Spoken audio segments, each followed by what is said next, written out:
Poet Talk, a podcast where poets talk. I'm your host, Sanna Wani. Myself and today's episode guest are both tuning in from the traditional territory of the Mississauga of the Credit, the Anishinaabe, the Chippewa, and the Wendat peoples.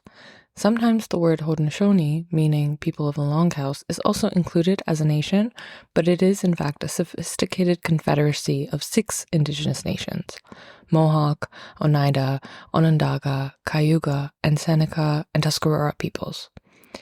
In this episode, we talk often about the sky and the grass, about spirit guides and ancestors. None of that work is possible without the land and its original stewards. From Heltzig to Grassy Narrows, Kanisatake to Mi'kma'ki, wherever you're tuning in from, let's all learn from and join the fight for land back.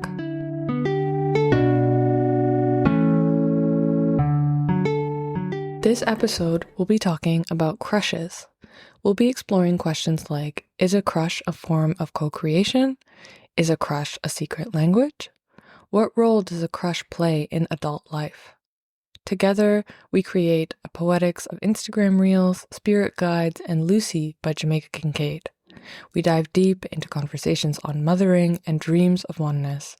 And most importantly, we answer, who do we have a crush on right now? Joining me to discuss crushes and crushing is local expert EJ Kneifel.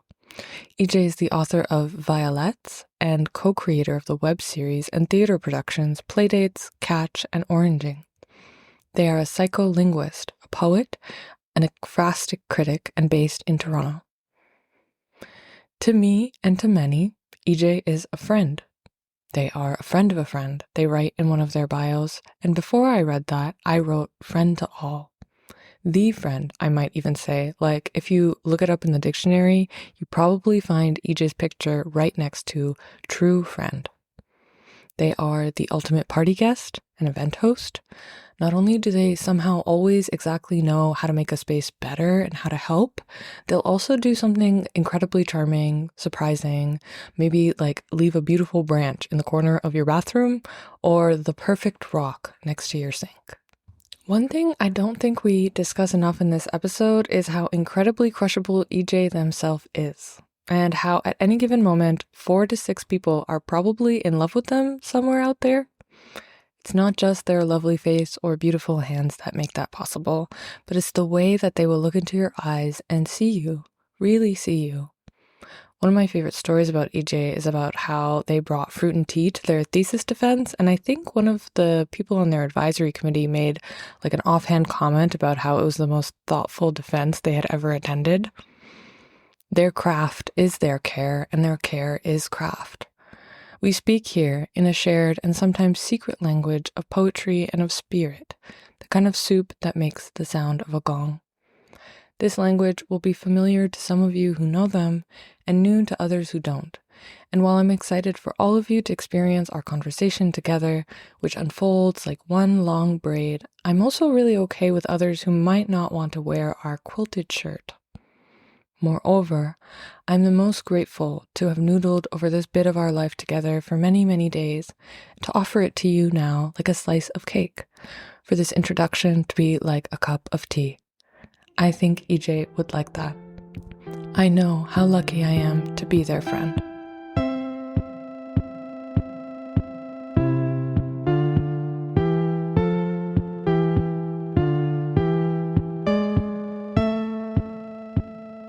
Just chit-chatting. Chit-chatting. Okay. Yeah. Well, I have a mason jar system called Mommy Baby,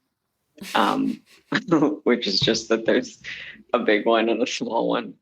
So I filled up Mommy and Baby for the convo. Yeah. And what goes in them? Water.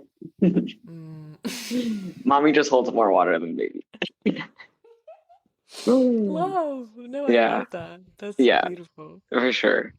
Well, while you were gone, I opened my Instagram to a reel that said, waiting 45 minutes for the bus and a community is forming. Strangers are literally falling in love before my eyes.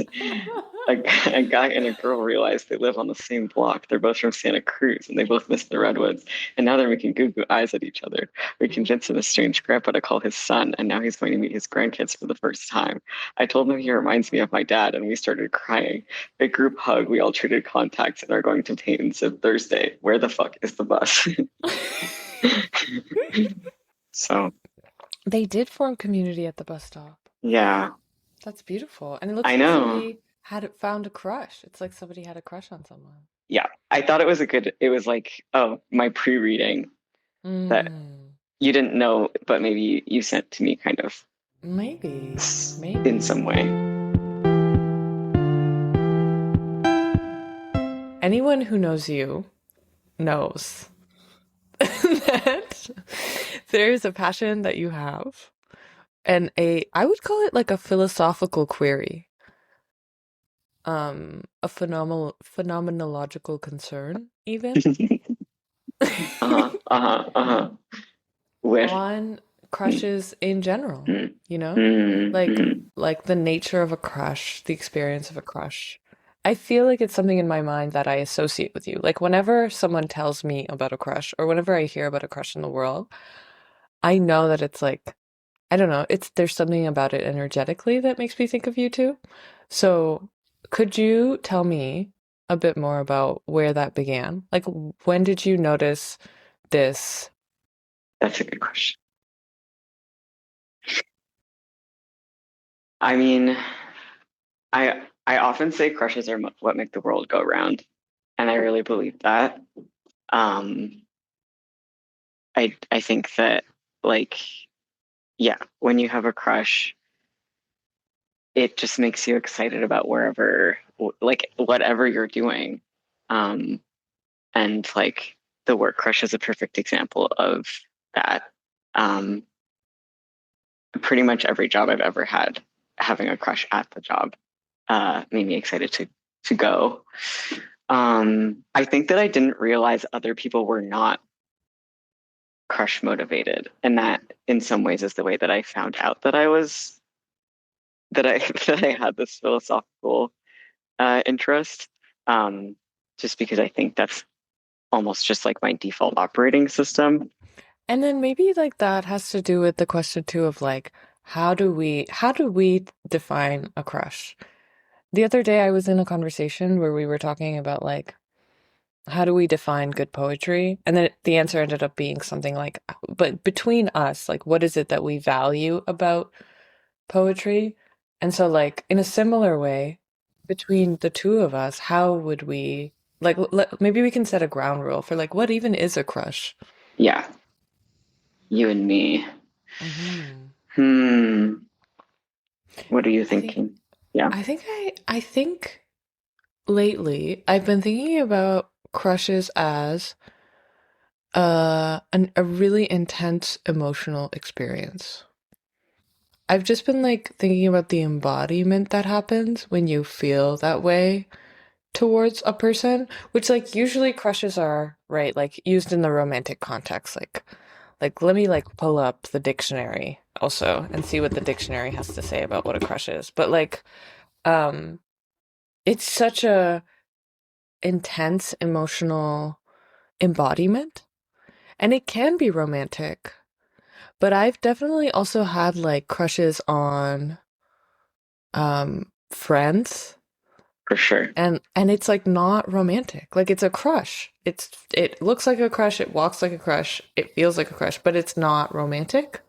Um I've had like crushes on books. I've had crushes on like is it just then like a long term like an infatuation that or like a heady kind of like orientation to pleasure even, be it of whatever kind. I'm thinking about pottery now. Mm. But maybe that's like opening the can a bit too loose, like making it a bit too wide. What do you Yeah, think? I think that I think that at its like mm, first like kind of like inchoate moment of origin, a crush is a secret, and that Mm. that is like really important that it starts that way. Mm. I was talking to a friend recently who was like, went on this date from a dating app and was like, I don't know how I feel, and like everyone's asking me, and I explained kind of my feeling about that type of meeting people, which is that this isn't like an anti-dating app stance. Mm-hmm. It's just simply that it's like I think it doesn't, for me, it doesn't allow for that secret moment to occur because you're like meeting the person and immediately having to be like to size them up. But the whole thing with the crush is at the beginning, it's totally yours. No one knows.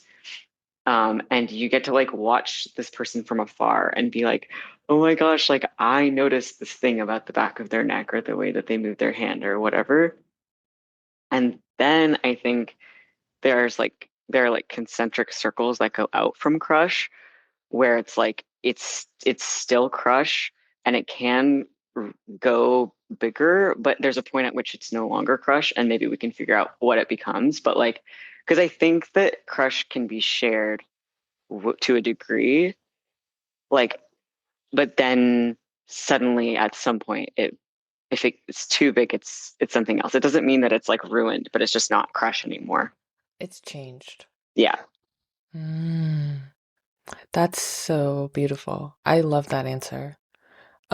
Because as I'm hearing you talk, I also did pull up the Oxford Dictionary definition of a crush, and um, noun number two, informal, a brief but intense infatuation for someone, especially someone unattainable or inappropriate. Hmm. Interesting. Isn't that so interesting? These dictionary heads are into like they're like into forbidden love. But actually, like in hearing you talk and Yeah. saying that it's an important part of a crush is a secret, and then looking Yeah. at this dictionary definition, there is something that feels very true about the idea that a crush is something charged and like the unattainable or inappropriate. There's something about a crush that intensifies when it is unattainable or yeah, like something about it intensifies when it's out of reach, when the longing is so intensely in one body but reaching for another, and like and then again, like what you said, like a crush is so singular in its experience, and then if it, even when it is reciprocated, then it changes, right? It's no longer a crush. It like almost needs to exist in that like liminal space. Yeah. Interesting. Yeah. Okay. A couple of things came up while you were saying that. I guess because I'm thinking about our circle, the concentric circle. And Yeah. at first I was thinking like it crush can still be crush. It's still a small enough circle at the point at which like let's say for example you like tell your best friend or like someone who is outside of the scenario. I think it's still structurally sound at that point. But I was also thinking that the other person could know in some way, but I'm almost like maybe like that's already starting to shiver at the edges. Like if, especially if it's said out loud. But but I think there's a point, there's a shaky point where it's still crush, where both people kind of know and they're participating in it. But yeah, that's even at that point, it's already kind of wanting to move. And I guess the thing about the what you were saying about non-reciprocation or like if it can't move in that way is like because maybe it is that the that crush does start small circle but wants to move out. Like it really wants to move. And if it can't move, then different things happen, including pain potentially.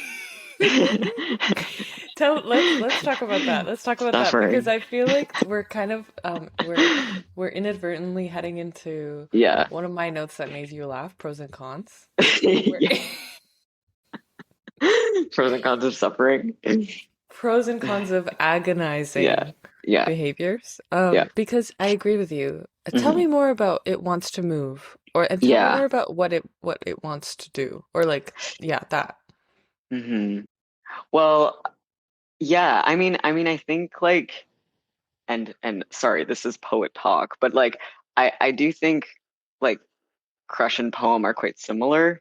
Mm-hmm. in the sense that maybe I am curious, like the you and your friend described or talked about, because I feel like the way I feel crush is very similar to the way I feel poem. Like it's a propulsive energy that's like wants to.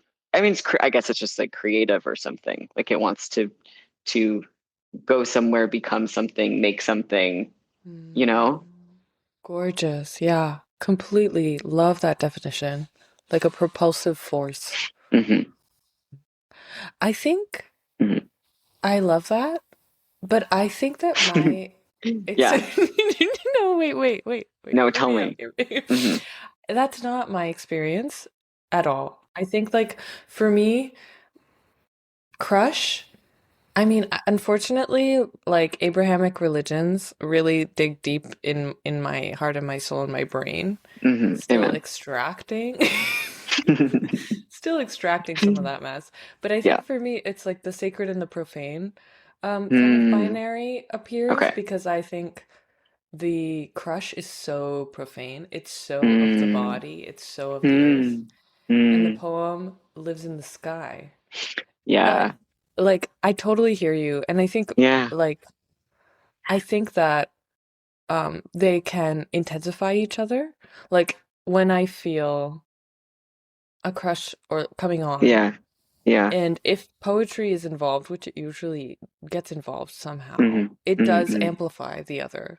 But yeah, I don't know, Mm. Yeah. when a poem for me comes over me, it's almost like very like Yeah.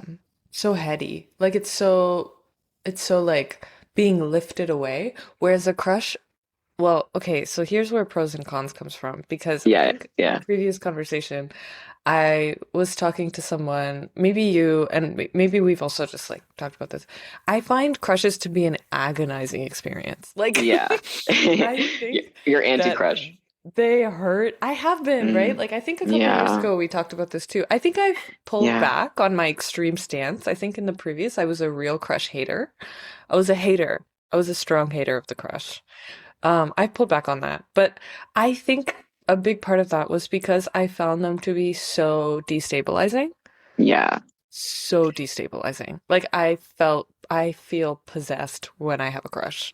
Like, girl is not in control of her own Yeah.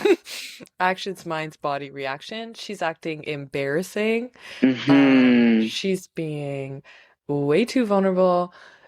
I just feel like I don't have control of the car. Um, but uh I also think like yeah, I do think that in the past my anti-crush stance has also had to do with the like that thing that people say about like how sometimes a lot of like intense romantic emotions are really just like a form of anxiety. And we can like get into this later, like how crushes are a form of projection and sometimes a form of anxiety. Hmm. Yeah. I mean, I think your response actually really makes sense to me for how I understand you as a poet. Because I think that I actually don't know how you would feel about this, but I feel like you are like you as poet is operating on a different time scale than Crush poet Mm. poem is like, and Hmm. maybe that has to do with like origin moment where it's like origin of poem could be like origin of crush, but I do think that you're like, and this is where I'm like I don't know how you feel about this, but I do think you're slower than crush as a poet, and I don't mean that as like you are slow as a No, poet, but just no. that it's like yeah, you're on sky time scale, like you are writing at the pace of the earth, like, and I think that that's Oh. like very true. So that really makes sense to me. That's so Um, kind. I yeah. take that as a huge compliment. Okay. It's I'm it glad. appeared Yeah. it okay, this is introducing a whole other thing to our convo. But Go. as you said that, Yeah. I felt first of all, I think that's a beautiful compliment and I Mm, appreciate it.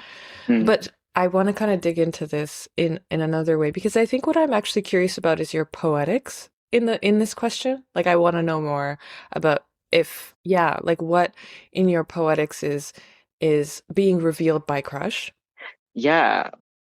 Yeah. Well, I guess like I was thinking that like maybe this is a like very simple way to think about different types of poets or poetics, where like there's sky poetry and there's crush poetry or something like red and pink and then like blue and white or something. Mm. But Mm. that yeah, I don't think I can write from the sky. Mm-hmm. Mm-hmm. Where are you I writing think from? I'm writing from the heart, baby. Okay, okay. but like I mean like at the beginning of our conversation I got nervous because I think play I was trying to play like you were playing, which is like because you're kind of holding the conversation for us in a way that I am really appreciating. And I was trying to Mm. also be that guy in the sky. And I was like, Mm. I actually can't do this. I am seeing too much all at once, and it's like really small and Oh. little, and I'm feeling really high off the ground. And I think that, yeah, I'm feeling now more grounded because you're taking care of the sky, and I'm like, I can be red and pink, I can be go, go, go. I'm Mm-hmm. like squishy. So I guess, Mm-hmm. sorry, the way that this is relating, I think, to like writing and poetics is I think uh I yeah, that's where I'm writing from. And I think that's where um like crush and also as we can start to talk about maybe too like ekphrasis comes in. Like I think if I the scale that I'm writing on is actually I am the tiny guy on the ground. Like I Mm-hmm. can't see everything all at once. I can look at one person and write to them, and then everything else the sky comes in, but I have to be on that. I have to be inside the small. I have to just be. I mean, I guess I'm not feeling myself as small. I'm feeling big. But Mm. it's It's like the different scope has to scales. be yeah, the scope has to be Different hidden from me, scales. sort of. Yes. You know Yeah. what I was thinking about? And then I Mm-hmm. want to ask you about ekphrasis. But Yeah. I'm thinking about when I was a failed physicist, um, there was a class that I took that was one of my favorite classes in university, which was just like about different topics of astronomical like research. And there's like a big question, like nobody knows why gravity is so weak. Like it's a big question. They don't know why. Like why are you able to like move your arms against the entire force of the earth which is pulling on you? Like why does it do that? And people have investigated this question at both the ginormous scale of like light years and the biggest distances in the universe and trying to understand it through that lens. But they've also like there was a someone who came in to talk to our class who was like in a research center in like Waterloo, and she was actually looking in the opposite direction. She was looking at the smallest units of measure possible, like the spaces between at like atoms and electrons. Like that's where she was trying to look for the answer on why gravity is so weak, and other people were so big. So I just thought of that as like kind of the because it's like the little guy in the grass, you know what I mean? And that's like Yeah. his he is Mm-hmm. that is a forest. He Mm-hmm. is traversing his Mm-hmm. universe, and it's like Mm-hmm. questions of scale, I guess. Mm-hmm. Mm-hmm. Exactly. And like speaking of being the guy in the grass, when you said why is gravity so weak, I was like, what do you mean? Like, because I was like, gravity is so strong. I'm my feet are stuck. Like I'm down here. Exactly. No, and you're exactly right. You're so right. Yeah. You're so Yeah. right. Gravity is so Yeah. strong and it is Yeah. so it's like both. For Um, sure. Mm-hmm. which reminds me of something our good friend Jessica Mm-hmm. Lanyadoo says. Oh yeah, our personal friend. Our I couldn't help it. I couldn't help it. She's gonna come up. Yeah. You know, Yeah. another shared personal interest alongside the For topic of crush. yeah, unfortunately. Personal Pros and cons, for spice. sure. Yeah. Pros and cons, Yeah. astrology, Mm-hmm. psychic mediums that Mm-hmm. we Mm-hmm. I was contemplating this and I was like, oh man, I believe in her. Like it Mm-hmm. was like, yeah, there's Mm-hmm. just a deep trust that I have Mm-hmm. unfortunately parasocially formed with this Mm-hmm. astrologer Mm-hmm. podcast lady. Mm-hmm. And you know Mm-hmm. what? God bless. God Mm-hmm. bless. Mm-hmm. Wish her well. But one of the things that I was also thinking about when you talked about slowness and poetry. Mm, mm, And the reason why I think my poetry lives far away from crush is because I think I had like an epiphany as you were talking, which was like, oh, I think poetry for me is one of the manifestations of like spirit, like yeah, a guide. yeah. Like, I think for me, poetry or the way that poetry talks to me is like the way that and I have literally never thought of this before, so it feels really special to think of it with you. But like, I think that that's a way that spirit, my guides, like talk to me. Um, Mm, and that's why I'm able to be high in the skies because it's like yeah. coming from somewhere else or something else or Whoa. someone else. Yeah. And I just like know how to hold their hand really well through this Mm, vehicle. yes. Do you remember the first time you felt that way? Like that connection? With poetry or with guide? I guess both. Guide through poetry. Guide through poetry. Maybe it's also useful to give listeners, because Mm. it's not just you and I, as it usually is, context of what Hello. we're talking about. Yeah. Yeah, yeah, fair, fair. um, Yeah. Hi, everybody. I'm gonna get overwhelmed again. oh no. Sorry, I No, no, was no. hiding them from you. No, I No, was it's really trying to hide them from you. Um, but spirit guides, what is your yeah, definition of them? I found it very right. moving. And it was the original reason Yeah. why I became, as our dear Hmm. friend Anupa and Hmm. Krish called me Jessica Pilled at one point. Hmm. A Lanyado head, absolutely. So I think the definition, as per this astrologer, and maybe Yeah. more broadly, goes that a spirit guide is some kind of spirit creature or like being who has never been human, will never be human. It's not like a ghost or an ancestor.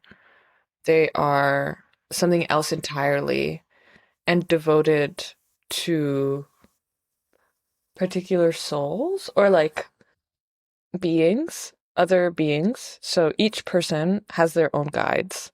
Other people have their own guides, and they're dedicated to kind of like intergenerational growth and like lifetimes. Like the scale that is operated on is much, much larger. Hmm. Those are a few things that I think I know about them. What would you say? Is there anything I missed? Hmm. That feels right to me. Hmm. I mean, you asked what the first time I felt that way was, like about poetry or about the guide. I guess I was imagining that the feeling you're describing is like a familiar one in the sense that like you know it when you're feeling it. So I guess I was wondering if you remember the first time. Hmm.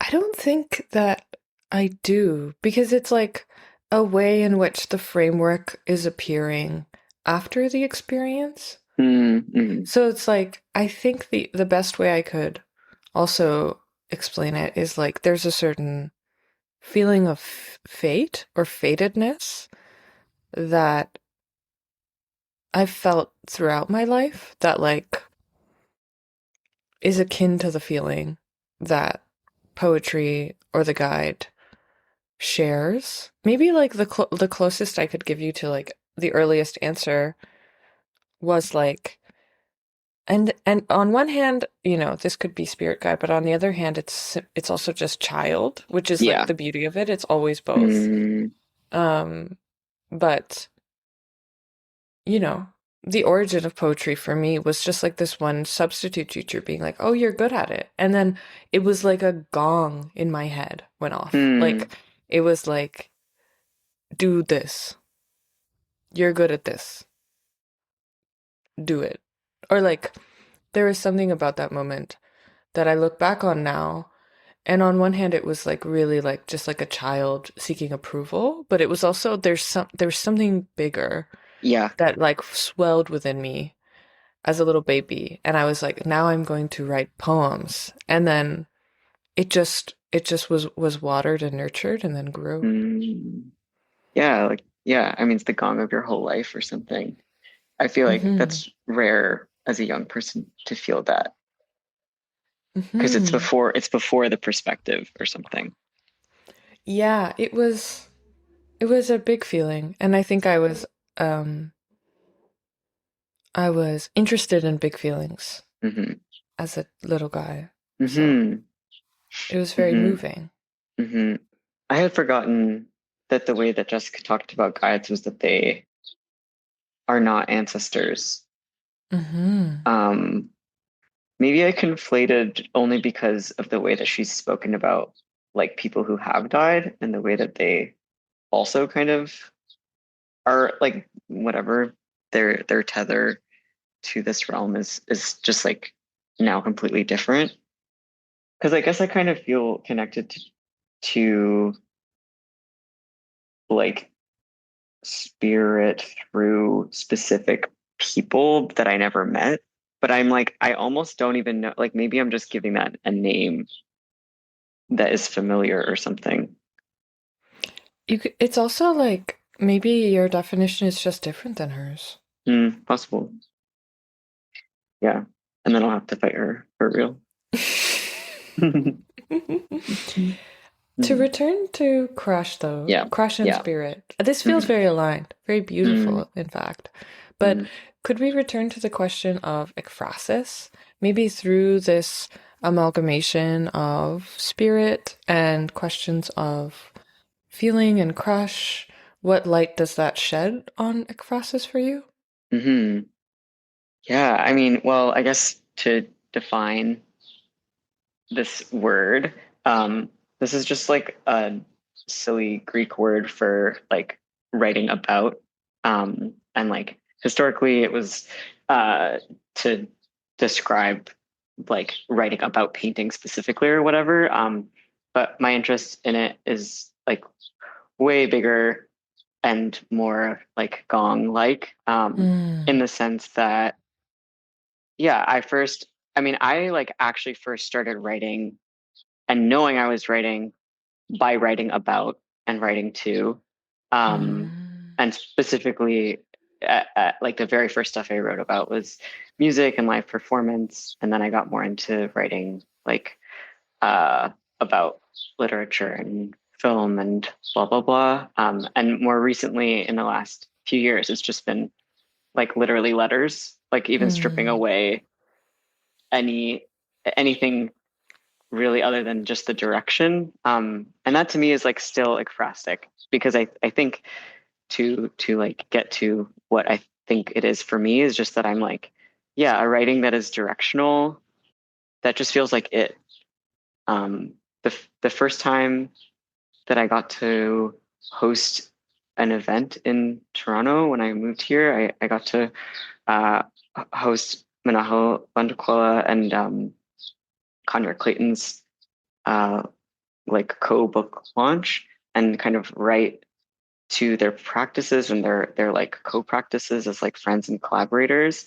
And I was like, oh, like this is what ekphrasis is for. Like it is for the wedding mm, speech, you know? mm, Yeah, I don't know. I guess well now I'm like maybe we can talk about devotion because I am curious about how crush and devotion mm. interrelate. Because Right. I think for the wedding speech you have to have known someone for longer than just the span of a crush. It's like longer lifetimes and stuff. But um, I can't remember the original question, but those are some of my thoughts.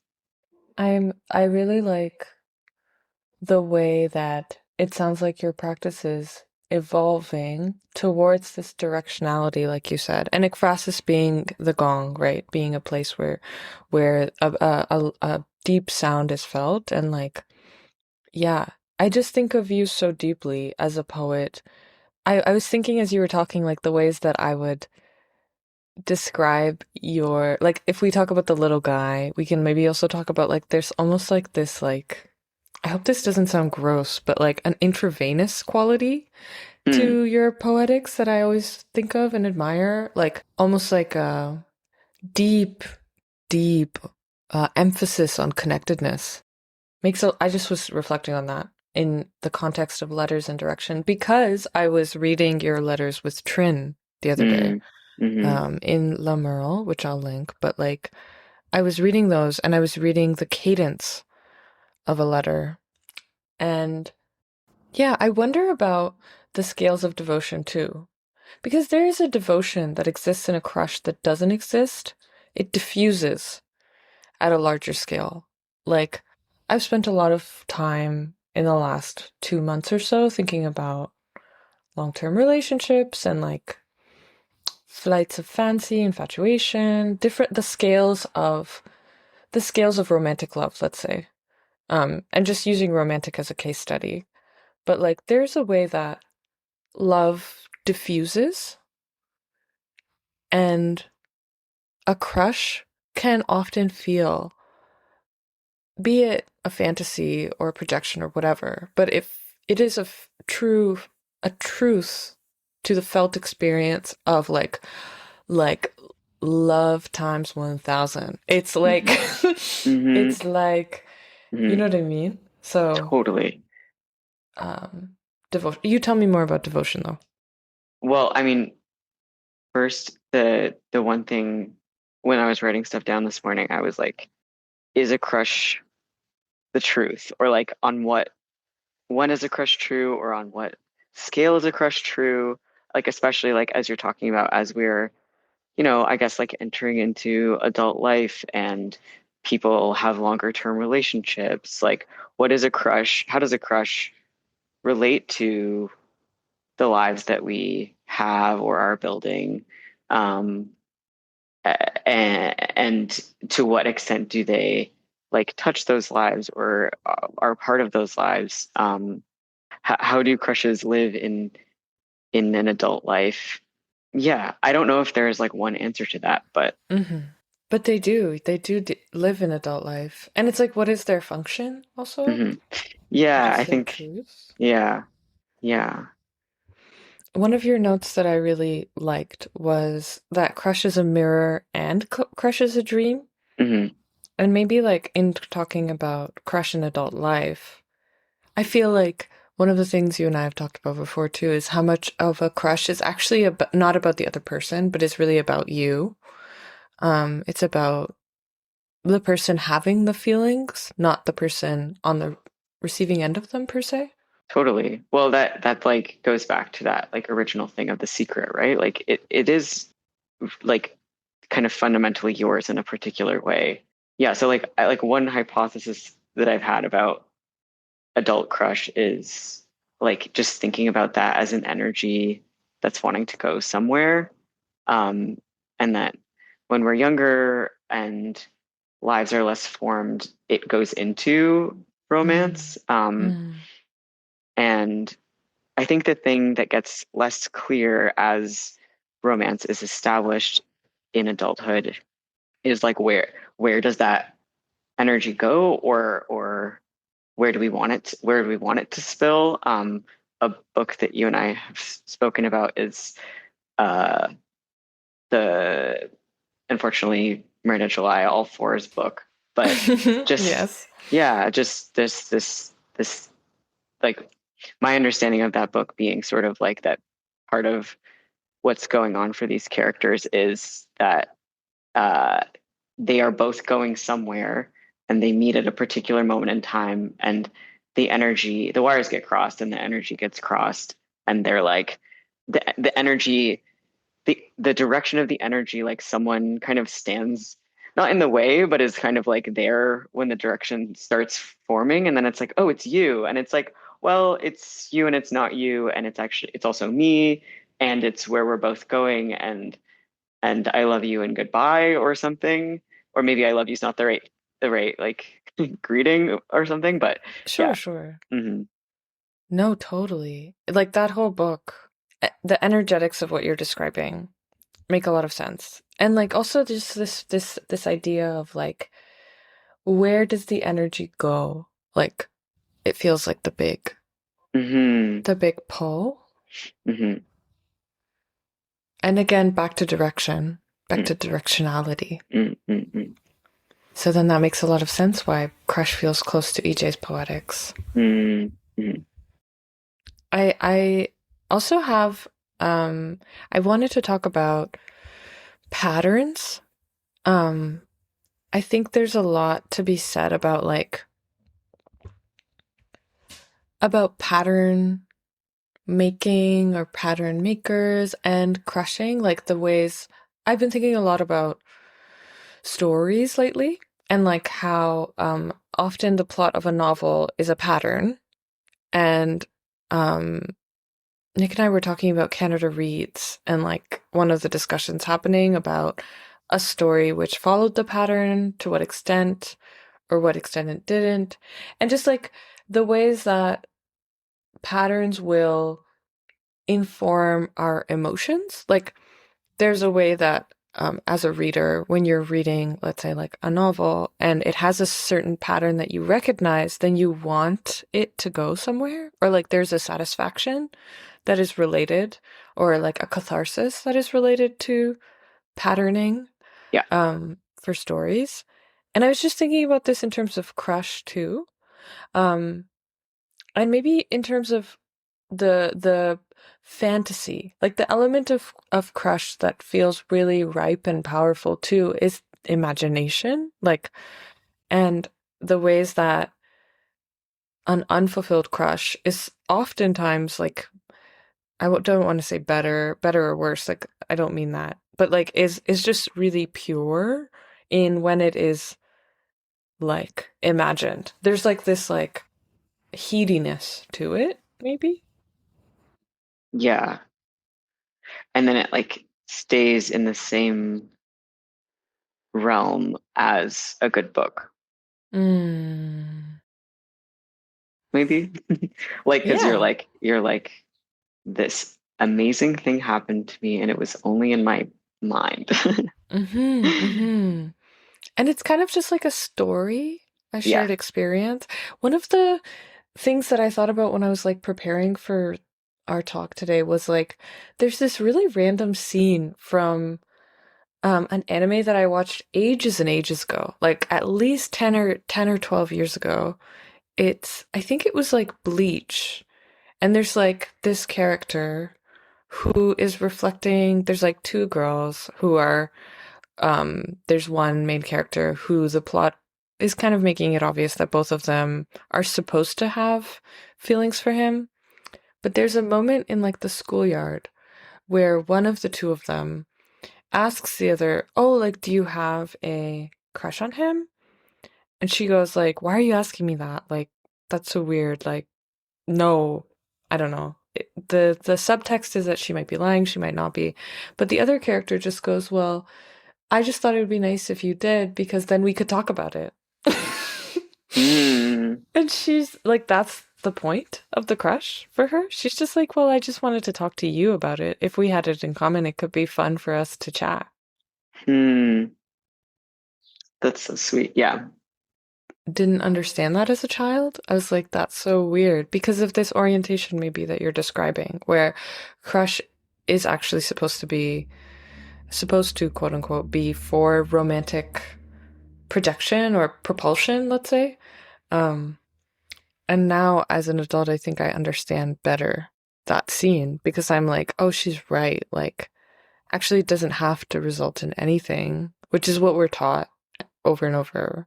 But it can simply just be an experience that you share with another person. Totally. And then it becomes like this fun project with your friend that you're whispering about or whatever.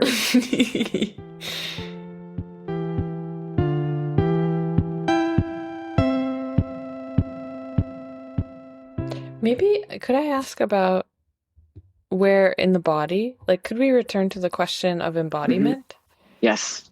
for you? Yeah. How does that appear? How does that function? Is it also going back to the question of it being similar to poetry? Is there a way that poetry comes over the body or appears in the body? Mm, And maybe like where's mm, crush? Is it close? Is it similar? mm. Yeah. Okay, that links with maybe also what I was thinking. We could talk about next, which is Lucy, and the way that those two are Mm, related is that I'm like something about crush and becoming yourself or something. Like, yeah. what crush makes possible. Um, crush in the body. Uh, well, I don't know. I was trying to. I think somewhere in my chest, I was getting yellow. Do you have body crush feeling? I think mine is palm. Whoa. Palm, yeah, Yeah. palms. Middle of the palm. It's also Mm-hmm. like a place where I think when I hear a really good song, it's like the palm. Mm-hmm. Achy. Achy palms. Mm-hmm. Achy palm. Yeah. Yeah. And then yeah, sometimes I have it like in the middle of my forehead. Mmm. Like tingly. Feels like uh an opening. Oh, third eye? Yeah. I don't know. I mean, I feel embarrassed to say it, but I and that is the zone. Okay. Don't be embarrassed. Tell us. Tell the people. Yellow Yeah. chakra? Yeah, but then I Googled yellow chakra is torso. So I was like, okay, that doesn't work. But I mean, okay, if I'm honest, I think it is center forehead, eye, like third eye, but it is yellow, which doesn't match the like chakra chart, but Who that's cares what that that's chart the truth. says? That's the truth. That's the truth. Oh, beautiful. I see yellow around your head. That makes a lot of sense to me as an outside observer. Hmm. What did you say? Blue for the weekend, brown for shirt, and Oh, wall maybe? yellow for room. I feel like this is related to the question of like becoming yourself and like Hmm. the note that I had about aftermath because I think the aftermath of the intense emotional experience of a crush can be really like lucrative for the self. It's like you gain a lot of information. I think I feel this way about relationships too. Like dating was a time where I was like, oh, I'm learning a lot about like what I want Yeah. by refracting it or reflecting it off of these other people. Hmm. Does sometimes for you like that third eye opening feel um informative in a similar way? Definitely. Yes. I mean, it's like a portal. I mean, I guess it's that it's because I am so uh I don't really make stuff on my own. It like doesn't really make sense to me. I'm very collaborative in creativity, and so maybe those those feelings are so similar for me because they involve the world or someone else or something. Mm, mm, Um, and I feel like something you and I have talked about recently with crush is like just a thing of like, oh, I like this person because they remind me about these things that I like about either myself or I like about others in the world. Like it's just like a reorientation of like, oh yeah, like that's actually really important to me. And I admire this person in this particular way for the thing that they do. Um, but yeah, I guess like to put it in like a phrase, I feel like crush is a reorientation towards like uh co-creation or like, you mm, know, mm-hmm, mm-hmm. Like a co-creative experience of the self. Yeah, maybe not the self. Is that the wrong hmm word? yeah, I think maybe I would say like of like reality or what's possible or Mm-hmm. which includes the self for sure because Mm-hmm. that's one of the things we have like the most kind of agency over but Yeah, but much more, maybe much more than just like reality, events, ideas and matter. I'm just reading your own notes now back to you. Feelings and control, belief and agency, reality and events, ideas and matter. Like the ways that each of those ingredients of personhood, what's larger than person? An environment? yeah, yeah, I mean to like respond to kind of like those notes that you read back. Like part of what I've been thinking about a lot is like I guess for lack of a better word, like madness or something, but like in the particular context of like yeah, like I don't know, like reality co-creation and like it's so important to be connected to people who are making the reality that you also are making and want to make. And I'm speaking kind of like in a larger sense, like, you know, like politically and like because there is a soup, there are many soups that people are stewing in kind of all the time. And the soup that you're in shapes you. And I think it's just like I at least I really need people that are reflecting back to me the things that I believe because I think it's so easy to just be like taken by the flow of like whatever the soup may be. Yeah, because also like the way that your belief, like your soup or whatever, can be refracted or warped by like whatever, you know, um power structure insert here is like is that is madness, like is like some defect or misunderstanding of like how the world is, quote unquote.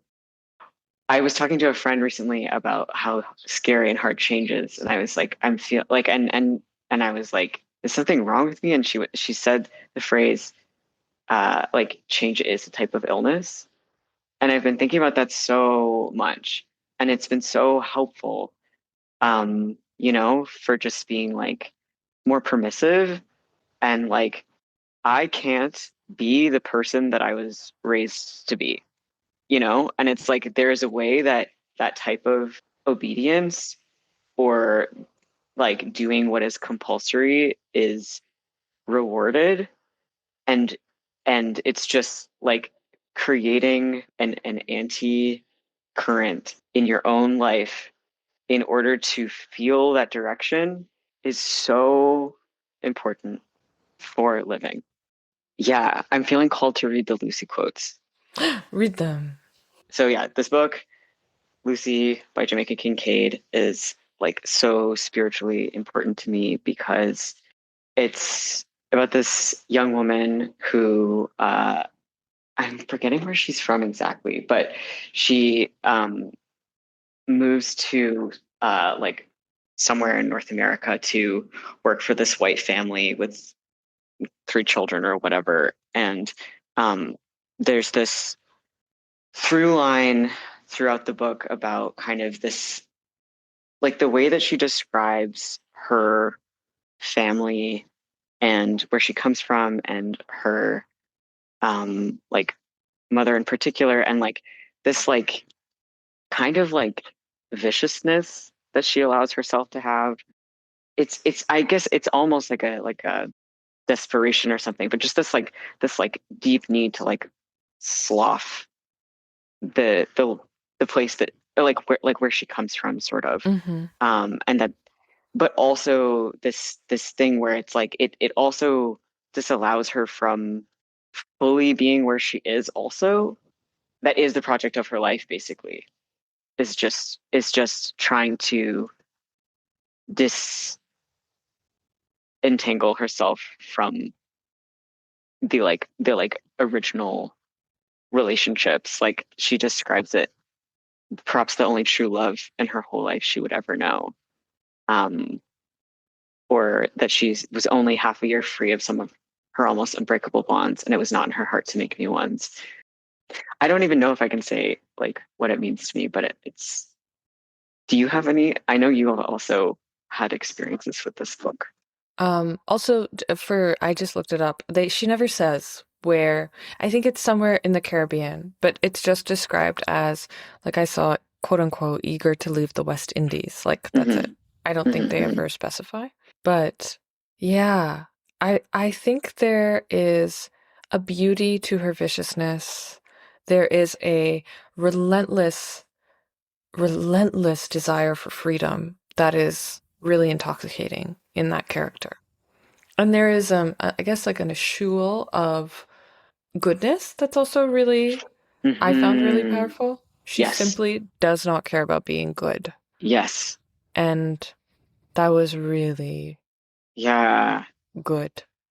Yes. You're so right. I feel like I'm actually only like starting to understand that now as I'm rereading it. Um, because also, like, I mean, speaking of Soup, so much of her relationship with this white woman that she works for is there's this like phrase that she repeats where she's like, "How do you get to be this way?" Sort of, um, because there's a level of like total non self-awareness on the part of the woman that she works for, where she's uh, like Lucy had to memorize this poem about daffodils when she was living like in her home country and she had never seen a daffodil, and like just the like inherent violence of that. And the woman that she's working for is like, and isn't it amazing that now you've seen a daffodil or whatever, like just she's not willing to give this woman the feeling of comfort or ease that she's used to. And I think that rocks. It Yeah. really does rock. She Hmm. refuses to accommodate her. I remember that about the book too. She refuses to give her whatever it is that she wants from Lucy, the main character. I forget the woman's name, but like Lucy refuses Which to is so give funny. her. Yeah, good. Yeah. Erased from Yeah. my mind. Yeah. Um, yeah, maybe do you just want to read the quotes that are left and reflect Yeah. on them a bit more? Yeah. So the object of my life now. So this is like right after she receives a letter from home, and specifically from her mother. And it's like I want to say it's like the eighth letter or something. And she kind of keeps them like in her bra and they like poke her, but she never opens them. So she says, the object of my life now was to put as much distance between myself and the events mentioned in her letter as I could manage. For I felt that if I could put enough miles between me and the place from which that letter came, and if I could put enough events between me and the events mentioned in the letter, would I not be free to take everything just as it came and not see hundreds of years in every gesture, every word spoken, every face? And the very last quote from I think this is the last line in the whole book. She says, I was alone in the world. It was not a small accomplishment. I thought I would die doing it. So much of Crush is purported to be, right? Like this like duality, this twosome. And the other line that you read, mourning the end of a love affair, perhaps the only true love in her whole life she would ever know. Yeah. I think there she's also talking about her mother, right? I've kind of Yeah. vaguely remember. Everything everything is about her mother. Yes. Yeah. Yeah, I wonder what that's like. I wouldn't I don't know. know. I don't know. I don't know. Just kidding. Just kidding. But I just am kind of like in bringing those things together, there's that purportedness of duality, but there's also this stark singularity that exists at the same time. Like there is a connectedness. And maybe I'm going to pose you a question about your poetics that is a little bit provocative, so forgive me. But as much as your poetics, and you've talked about like uh, being oriented towards an environment and a connectedness and a directionality, I'm hearing in these quotes also like a really stark aloneness and a really stark singularity of experience. Hmm. Do you think that kind of rings true? Like with Crush as well as EJ's poetics? Oh Does that yeah. echo land? Yeah, definitely. As well as EJ. Yeah. Yeah. I think so. I think that well, I think people like tend towards their own extremes, and like I know that in order to hear myself, which is required for writing or whatever, I have to be in like deep quiet. Um, and that means aloneness, and then that can mean loneliness for sure. And I mean, I think also or maybe another answer to the question is like sometimes if you're a baby, it feels like the only two things are either like total connection or like total disconnection. And a place that feels like I can triangulate between those two is Crush because it is the experience of really beautiful and pure connection, and it's also temporary. So it like maintains a level of like each character, each person is still like their own person because of that, because of just the simple like time factor or like whatever other logistics mean that the crush becomes something else. Transience, maybe.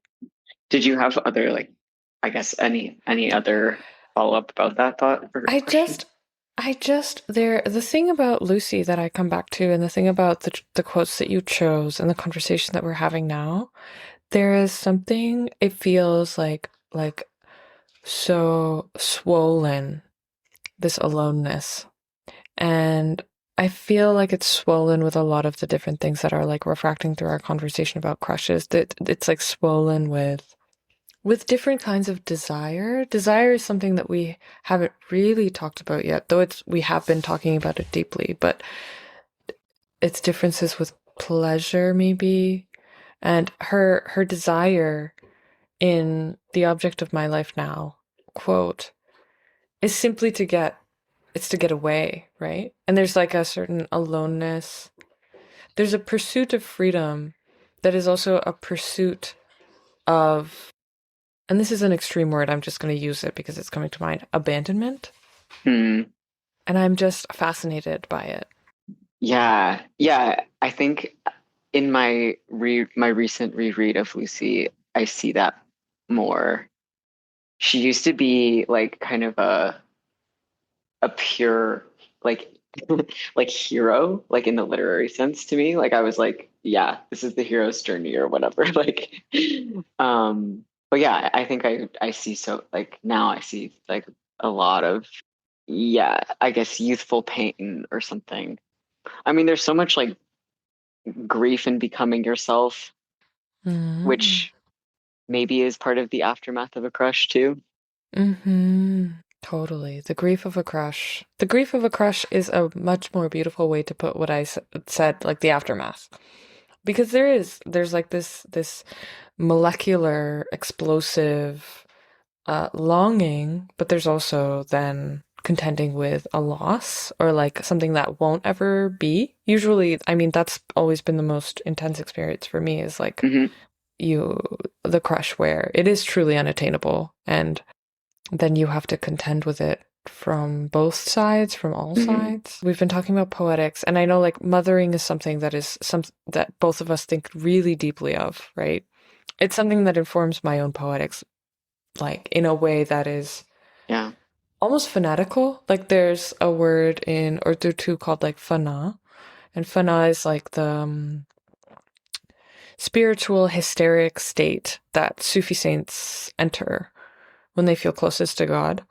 Sometimes I've been thinking about the ways that I can feel that way about my mother. Like it's been starting to appear to me like I've been, and I know this is something we also share, but like Hmm.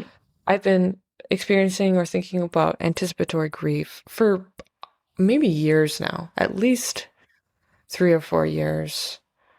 And there's a role or a place that my mother has taken up in my life that, like, yeah, I'm just thinking about what we've discussed about the intensity of a crush and the, yeah, almost fanatical w- ways in which that bond functions, and maybe an affinity shared Like between child and mother. between child and mother, between crush and crushed, between crush and mother. Like, there is like a like visceral bond Yeah. that exists with both. Yeah, totally. I mean, I think that's why Lucy like rejects it so vehemently. Like some of the quotes are kind of her referring to like someone trying to like date her or whatever, and she's like, I can't do that because I'm breaking up with my mom, like or whatever. And it's like, yeah, I mean, I think a crush is a different dream of oneness, and that's like the reality sharing thing, which, like I said earlier, I think is actually so important for becoming yourself and becoming an adult and stuff, is like creating your own reality and insisting upon it and stuff. But it's like including through relationships.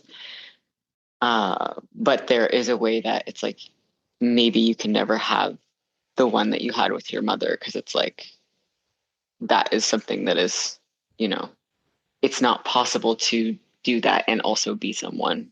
And that sucks. Like it's not, it would be so fun to be like floating in the primordial goo, but Yeah.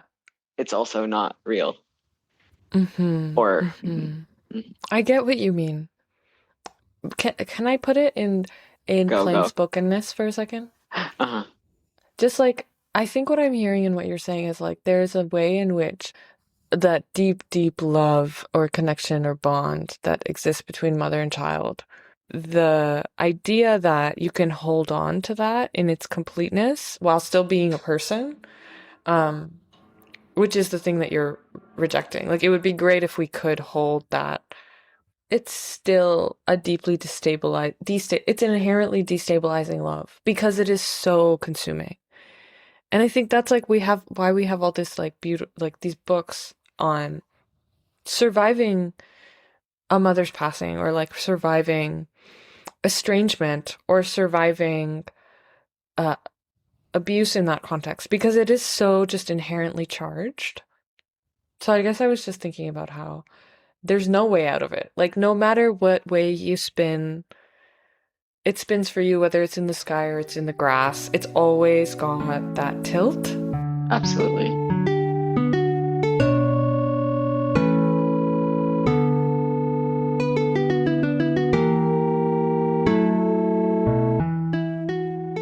So my last question for you Hmm. is a question that I'm sure, I mean, when I wrote it down, I was like, oh yeah, this is what the people will be waiting for. Is so who do you have a crush on right now? And I wanted Yeah. wrong answers only. Wrong And answers then I have only. wrong Yeah. answers only, and I wanted to then tell you about the Hear Me Out cake. Okay. Um, I uh I have a crush on whoever sits down next to me at the cafe. Tell me more about that.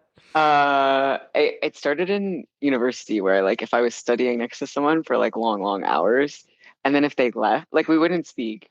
There's just someone, anybody, and then they leave, and then I'm like, bereft, like without a word. I'm like, I'll never see this person again. I can't believe this, and then it kind of the cycle continues. Beautiful. Any other hotspots like cafe, library?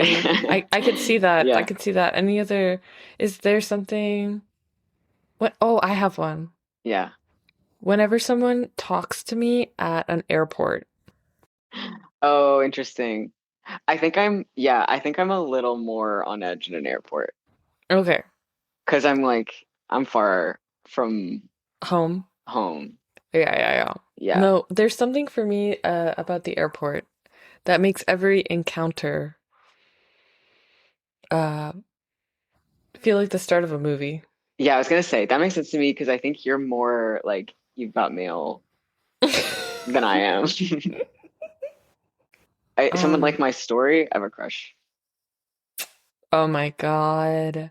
That's a true one. That's so Yeah, true. yeah, You know, something we didn't discuss enough, but I think deserves mention is also I think your crush affinity and your love of strangers, yeah.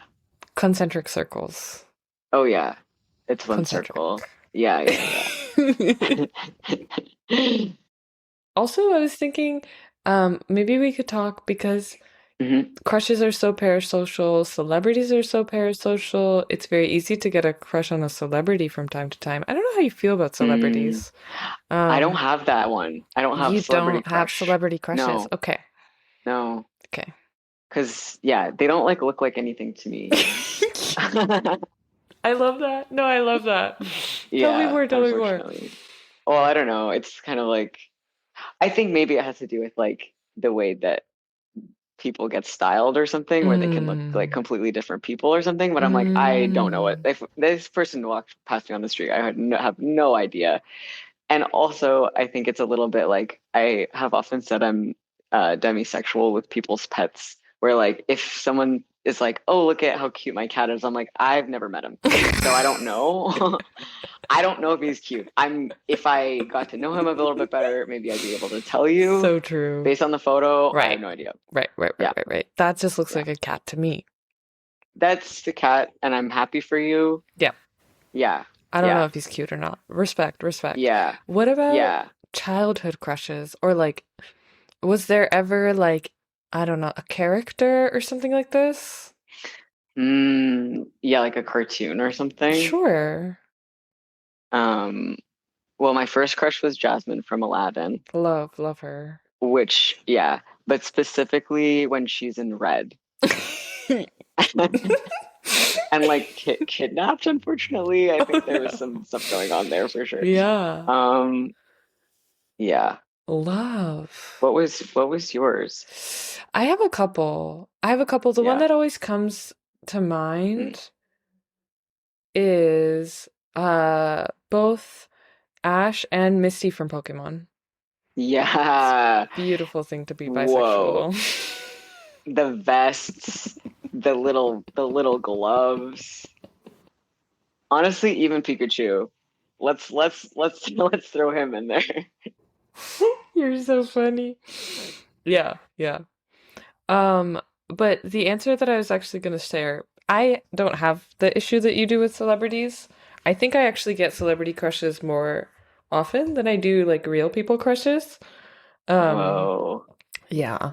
I really like the fake little people in my devices. I think they're really cute and fun. How Um, far away do they have to be? Like, how celeb are we I talking? can never meet them. Yeah. They need to be like Yeah. aliens to me. Right. And it's a flight Mm. of fancy. Like currently I have a Whoa. crush on Casey Musgraves. I'm That's so random. Yeah. streaming her 2015 album. It's on a loop in my house. Casey Whoa. Musgraves. Okay. And I Yeah. have a crush on Caleb Heron. Love that guy. Absolutely. Perfect. Yes. Perfect Very man. charismatic. Yeah. Perfect Yeah. man. I just think Yeah. he's so funny. Yeah. Yeah. Really funny. And like, yeah, kind of good in this particular way. Very good. Even So, keeled. yeah, that Wow. those are my crushes that I came to share. Whoa. There's like 2,000 more. We could talk about Dr. Ellis from The Pit. We could talk about we could talk I'm about a not the right lot. person No, that's okay. to That's talk to okay. about the pet. Okay. And then a hear me out cake is just like this trend on social media where people have a cake and then they put a little person who they have a crush on who's like unconventional or other people would like ooh and Oh, ah. absolutely. Yeah, yeah, yeah. That's really funny. Would you like to share? Would there be anybody you would put on your hear me out cake that you feel Who do I put comfortable on my sharing? cake? Oh my God. Okay, one that I'm still mad about is this person was telling me that what's his name? Leonardo DiCaprio has aged so well, and I was like, I actually can't believe that you would say that because I specifically can't believe that his face is so square. But that's not my opinion. Um, Love. No, love that. Someone put Leo DiCaprio on the cake and you said, yeah. I will not hear you out. I said I'm not eating. I said I'm full. Okay. Who am I putting on the cake? I think the thing is, unfortunately, I think part of the problem here is I think maybe Hear Me Out cake is only for a boy. You can only put a boy on a Hear Me Out cake because Really? I don't know if there's a woman who's like Hear Me Out is more like because okay, so something that I've realized about when people are attracted to men is that Mm. part of it is that they have to be kind of ugly. And I say that with a lot of love, but I think that that's part of what I'm beginning to understand about Yeah. like what Yep. it means to be attracted to a man or like how men Oh, are attractive is partially that there's like interesting. that like gritty, you Mm. know? I hear you. I Do hear you think you. that's true or did I mess up? No, Did I no. I misunderstand? think you're completely correct. I haven't there's like Okay. a man always has to be really hot, a man has to be a little ugly. That's Yeah. trendy thing to say. That's a trendy thing to say. I said this Oh, yesterday okay. evening. We were two friends and I were like talking about our imaginary casting of the Song of Achilles because everybody keeps talking about how Connor's story has to be Achilles. And then there was a suggestion that Logan Lerman should be Patroclus. And if you don't know the story, like Patroclus is just like kind of regular. I was like, no, Logan Lerman He's is too hot. too hot. He Yeah. cannot be Yeah. Patroclus. We already have Connor's No. story to contend with. Yeah. Yeah, yeah, yeah. No, no, no. I need Yeah, because you a love little Logan bit. Lerman. Isn't he one of your guys? He used to be. That was another childhood Oh, crush. That was a childhood oh, crush. No, you're completely correct. okay. You're completely An old correct. flame. I feel Yeah. embarrassed, but yes, that was true. That I was don't think true. there's anything wrong with that. He seems No. nice. He looks kind of like Paul Rudd to me. He does look he does look like Paul Rudd. He does. Yeah, I don't know. Who would I put on my Hear Me Out cake? Who would be a woman? You know, when you were saying that, the person who came into my mind, I've seen like the fox from Zootopia. That's really popular. Right. The fox I from see. Zootopia is really popular. Sure. But again, another Sure. man. Another man. Yeah, exactly.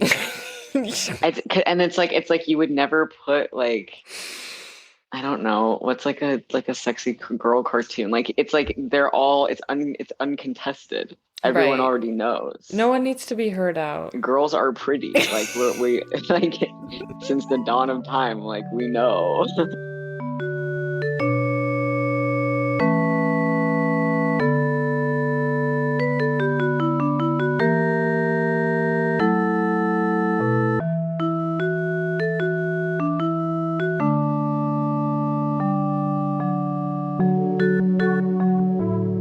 Hey, thanks for listening to this episode on crushes with me and my special guest, EJ Kneifel.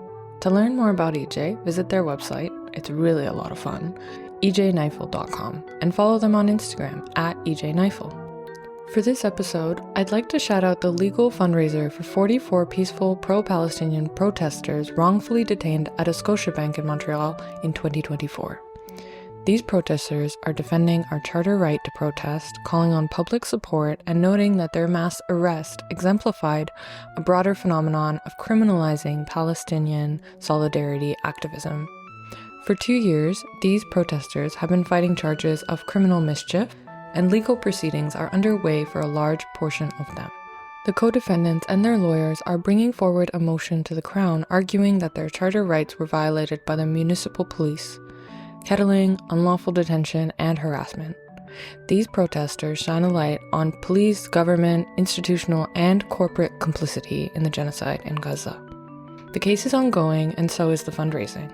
The new goal is to raise as much as possible by July 1st, 2025 to be able to pay the latest legal fees, so please help if you can. You can learn more and donate to their fundraiser via the links in the show notes. From the river to the sea, Palestine will be free.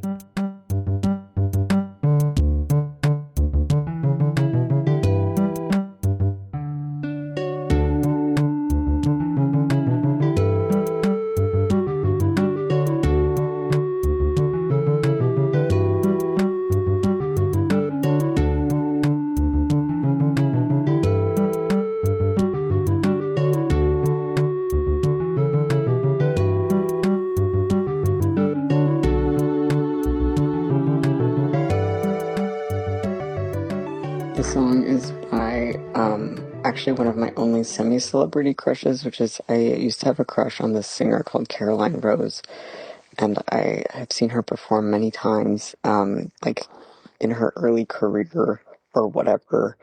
And I found out that she had a girlfriend at one point and was very sad. And my best friend from middle school, Nicole, said, "It's okay. If you gave her her favorite flower today, she wouldn't know it was her favorite." And the part I like the best is, 'cause I want to be a gorgeous thing, a thing no one has ever seen. I want to buzz with energy. I want to scream a primal scream. I want to know what's on your mind. Be there for you day or night. Tear my walls down to the ground, but all I've ever known is how to be lonely. To be lonely. To be lonely. To be lonely.